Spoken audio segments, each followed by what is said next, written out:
The sentence. आज हम study करेंगे चैप्टर 1 क्लास 3 इंग्लिश ग्रामर। तो सेंटेंस क्या होता है, सबसे पहले देखिए, read the flowing groups of words. तो यहाँ पे जो नीचे वर्ड्स हैं उनको हम स्टडी करेंगे। तो is this peacock a banana eats monkey the a field the play in children apples to have I. तो क्या आपको सेंस नजर आ रहा है इनमें? तो do the above groups of word make sense? No, they are not making sense, so they are not sentences.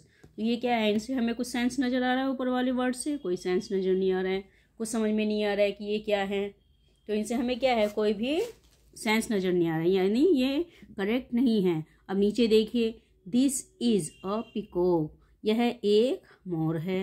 The monkey एट्स अ बनाना, तो monkey क्या खा रहा है? बंदर एक बनाना खा रहा है। Children play in the field, तो चिल्ड्रंस कहाँ खेल रहे हैं? फील्ड में खेल रहे हैं।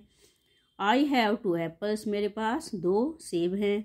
तो यहाँ पर क्या है, आपको सेंस समझ में आ रहा है ना?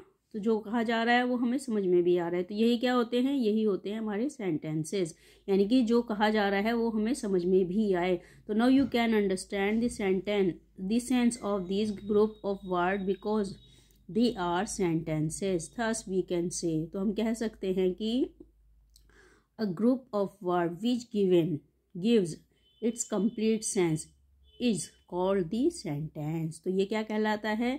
जो हमें पूरा का पूरा अर्थ समझाता हो, यानी कि जो बोला जा रहा है वो हमें समझ में भी आ रहा है कि क्या कहा जा रहा है, तो वही क्या कहलाता है? वही कहलाता है सेंटेंस, वाक्य। तो वाक्य क्या होता है? वाक्य वो होता है जो हमें समझ में आना चाहिए, जिसका कोई ना कोई अर्थ हो, वो निरर्थक ना हो। तो इसीलिए हम कह सकते हैं कि a group of word which gives a complete sense is called sentence. तो सेंटेंस क्या होता है? जो कि हमें कंप्लीट सेंस देता हो, यानी कि जो हमें समझ में आता हो। तो समझ में आया? आशा करती हूँ चैप्टर आपको अच्छे से समझ में आ गया। यदि समझ में आए तो चैनल को सब्सक्राइब कीजिए, लाइक और शेयर कीजिए, ताकि लगातार आपको और भी चैप्टर प्राप्त होते रहें।